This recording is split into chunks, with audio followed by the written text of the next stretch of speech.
Tabelas estão por toda parte. Será que você já viu uma tabela hoje? Talvez você não tenha nem percebido que ela pode ser muito útil para diversas atividades no nosso dia a dia. Então, segue aqui comigo que a gente vai ver muitas tabelas por aqui. Olá, tudo bem? Eu sou a professora Aline Florido. Vou me descrever para que quem não me vê possa ter uma ideia de quem está aqui na tela. E se você me vê, confere tudinho aí. Eu tenho a pele branca, cabelo castanho claro assim na altura dos ombros, olhos pequenos, de cor castanho claro também. E precisam de óculos.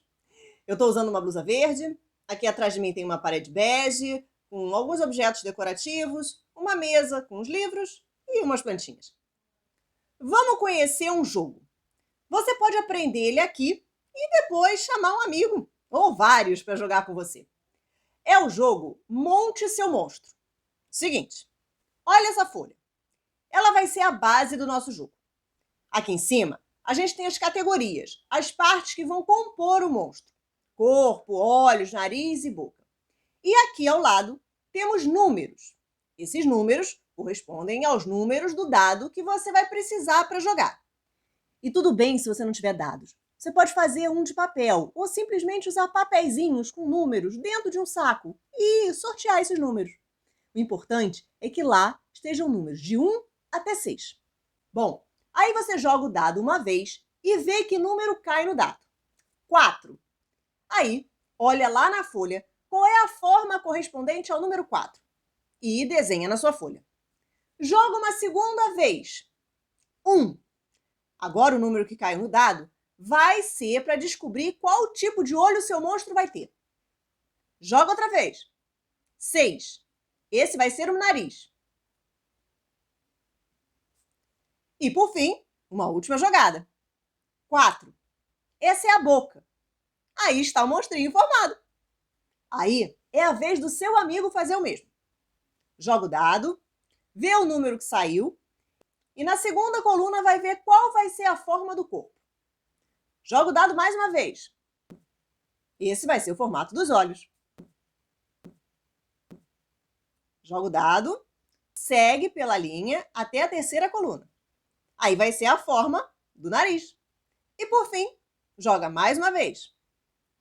Localiza o número e aí está o formato da boca. Esse outro ficou totalmente diferente do primeiro, não é? O que você achou? Gostou do jogo? Você reparou que para esse jogo a gente usou um tipo de tabela? Para saber qual corpo, boca, olho ou nariz a gente ia usar para compor o monstro, a gente precisou seguir por linhas e colunas e achar a forma que precisava ser desenhada. A tabela é uma estrutura assim escrita, utilizada para organizar informações por meio de linhas e colunas. As linhas são na horizontal, assim como as linhas do caderno. As colunas, coluna, igual a coluna do seu corpo, são na vertical.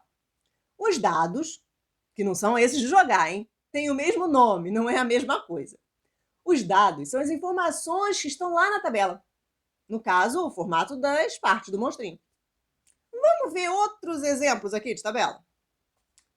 Na escola, seu professor ou professora tem a lista de chamada, não é?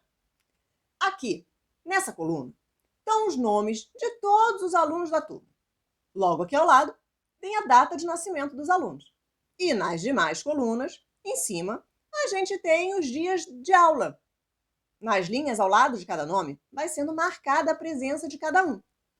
No final do mês, a gente pode observar esses dados e ver quantos dias cada aluno foi para a escola. Num pacote de arroz, também tem tabela. É a tabela nutricional. E nela está lá escrito as informações sobre esse alimento aí, sobre o arroz. De maneira simples e direta, a gente pode ver quanto de cada item tem 50 gramas de arroz, por exemplo. A gente pode ver que o valor energético é 179 calorias e que tem 39 gramas de carboidrato. Sabe quando a gente vai no mercado para comprar algumas coisas? Sai lá do caixa do mercado a nota fiscal, a notinha. Nela também tem uma tabela. Aqui tem o total de itens que eu comprei, que foram 2. O valor total, o valor a pagar, que nesse caso é o valor total, e a forma de pagamento, que foi em dinheiro. Eu, no caso, dei uma nota de R$ 20. E também, logo abaixo, tem o troco. E, por falar em mercado, me lembrei de um tipo de tabela muito usada no nosso dia a dia. Olha só, essa foi a lista de compras que eu fiz semana passada. E lá no mercado, eu anotei o preço de tudo numa outra coluna. Isso também é uma tabela. Bem simples, né? Mas é uma tabela. As tabelas que eu mostrei até aqui têm funções diferentes. No caso da chamada, é registrar a presença dos alunos e saber lá, ao final de um determinado tempo, quantos dias cada um foi à escola. Já a tabela do arroz, a função dela é informar a quantidade de cada nutriente que está presente nele. A tabela que está na notinha do mercado é o resumo das compras que eu fiz. Uma maneira simplificada de imprimir o que o mercado me vendeu. E por fim, a minha lista de compra, que virou uma tabela com os preços bem do lado. Ela vai me servir para que eu tenha o registro do que eu paguei daquela vez. E na próxima vez que eu voltar a comprar esses itens, eu tenho uma noção se o produto ficou mais caro ou mais barato. Eu só falei algumas tabelas aqui, tá bom? Mas será que você é capaz de se lembrar de outras tabelas que circulam por aí? Agora, vamos fazer um exercício de imaginação aqui. Uma grande brincadeira de faz de conta, tá? Imagina que você já trabalha e trabalha no mercado. E é responsável lá pelo setor de biscoitos. Você precisa ali controlar a quantidade de caixas vendidas de cada um dos biscoitos. Você resolveu, então, colocar num gráfico a quantidade de rosquinhas de chocolate vendidas durante os 4 primeiros meses do ano. Observa a tabela simples com os dados. Em janeiro, foram vendidas 21 caixas. Em fevereiro, 48. Em março, 45. E em abril, 39. Como você está esperto nesse estudo de gráficos e tabelas, você aproveitou e fez um gráfico para acompanhar de maneira mais fácil, assim, de visualizar. E representou ali as quantidades em um gráfico de barras.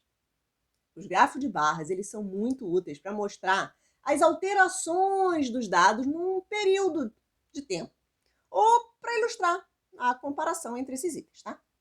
Nos gráficos de barra, as categorias, no caso desse gráfico, os meses, são geralmente ali organizadas ao longo do eixo horizontal, tal como o horizonte. Ah, que lindo pôr de sol no horizonte. Bom, voltemos ao eixo horizontal. De horizonte. Pegou? E os valores ao longo do eixo vertical. Quando a gente observa aí os dados na tabela, a gente não tem a total compreensão do aumento ou da diminuição na venda das rosquinhas, não é? Pelo gráfico, a gente consegue interpretar claramente essas variações que aconteceram nas vendas. Aí, repara que nos meses de fevereiro e março, as vendas aumentaram. Agora, vamos continuar aí viajando na imaginação? Esse mercado também vende rosquinha de coco. E você, bem curioso, quer saber lá da preferência dos clientes, né? E faz a mesma tabela para as caixas vendidas de rosquinha de coco. Em janeiro, foram vendidas 15 caixas. Em fevereiro, 38. Em março, 36. E em abril, 26. E com a tabela feita, você também representou as quantidades em um gráfico de colunas. Mais uma vez, quando a gente observa os dados da tabela, a gente não consegue ter ali a total compreensão do aumento ou da diminuição da venda das rosquinhas. Já, pelo gráfico, a gente consegue interpretar claramente as variações que aconteceram nas vendas. Repara aí que nos meses de fevereiro e março, as vendas de rosquinhas de coco também aumentaram.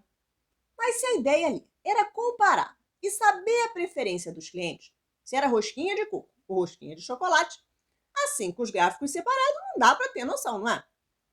Então, como é que a gente pode resolver isso? Pensa aí. Junta os dois. Boa! Isso aí!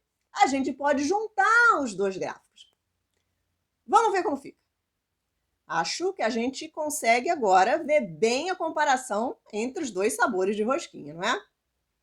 Olha como as colunas laranjas, que representam as caixas de rosquinha de chocolate, são maiores que as colunas verdes, que representam as caixas vendidas de rosquinha de coco. Gráficos de coluna ou de barra não precisam ser necessariamente com esse tipo de coluna, com essa forma assim quadradinha.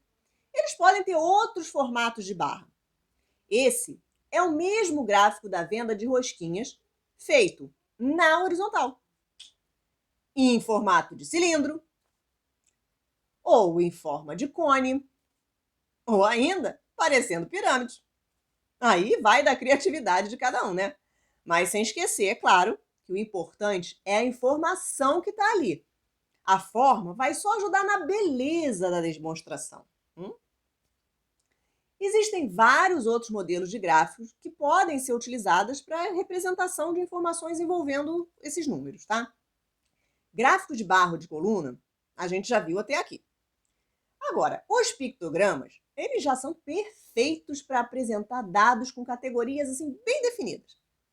Já gráficos de linhas são bons para mostrar como é que algo muda durante um determinado tempo. Vamos ver alguns exemplos desses que eu falei aqui. O gráfico pictórico ou pictograma é fácil de ver nele quantas pessoas têm cada tipo de animal de estimação. Esse tipo de gráfico utiliza ali imagens para chamar atenção logo. Lendo o título, a gente pode ver que esses são os animais de estimação da turma 1401. E só de bater o olho a gente já vê a quantidade de cachorros, né? E ela é maior que qualquer outro animal ali. E que apenas tem jabuti. Já se você quiser registrar o seu crescimento, um gráfico de linha é a melhor maneira. Você cresce o tempo todo. Você não foi de 50 centímetros para 1,30 m assim de um pulo, né? Levou aí alguns anos, certo? Esse tipo de gráfico é capaz de ter essa noção de crescimento contínuo. Você pode fazer a medição de tempos em tempos e vai traçando ali uma linha em que você vai poder observar como a sua altura avança. E assim, com o tempo, continuamente. Talvez lá na sua carteira de vacinação até tenha um lugar para registrar isso. Atualmente, os gráficos são construídos assim com a ajuda de computadores, mas eles podem ser feitos à mão também. O importante, nos dois casos, é coletar as informações, é saber obter esses dados que vão fazer parte ali desse gráfico e fazer ele de maneira correta, colocando as informações no lugar adequado. Tanto à mão quanto no computador, a finalidade, para que aquele gráfico ou tabela está servindo, é que vai determinar o formato e a organização das informações. Na aula de hoje, a gente conversou sobre tabelas e gráficos. Eles estão presentes em jornais, revistas, em sites, na televisão, em produtos, aí na sua casa, na minha. São utilizados para demonstrar de forma mais rápida e fácil uma situação ali envolvendo números.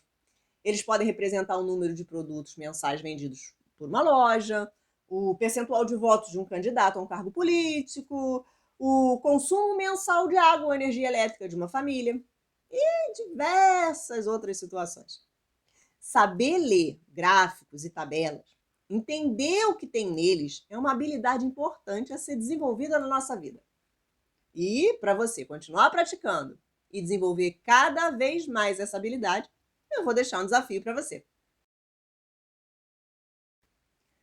Aí estão algumas tabelas. Seu trabalho aqui vai ser identificar quais tabelas correspondem a esse gráfico. Para isso, você precisa prestar bem atenção aos dados que estão presentes tanto nas tabelas quanto no gráfico. E por último, olhando para a tabela e para o gráfico, é possível identificar em que meses o sorvete de chocolate foi menos vendido que o de baunilha? Que mês foi esse? Bom, a aula de hoje chegou ao fim. Espero que você tenha gostado da nossa conversa de hoje e tenha aprendido alguma coisa nova. Ou mesmo lembrado de alguma coisa que você já tinha aprendido. Continue acompanhando as aulas, fazendo as atividades e os desafios.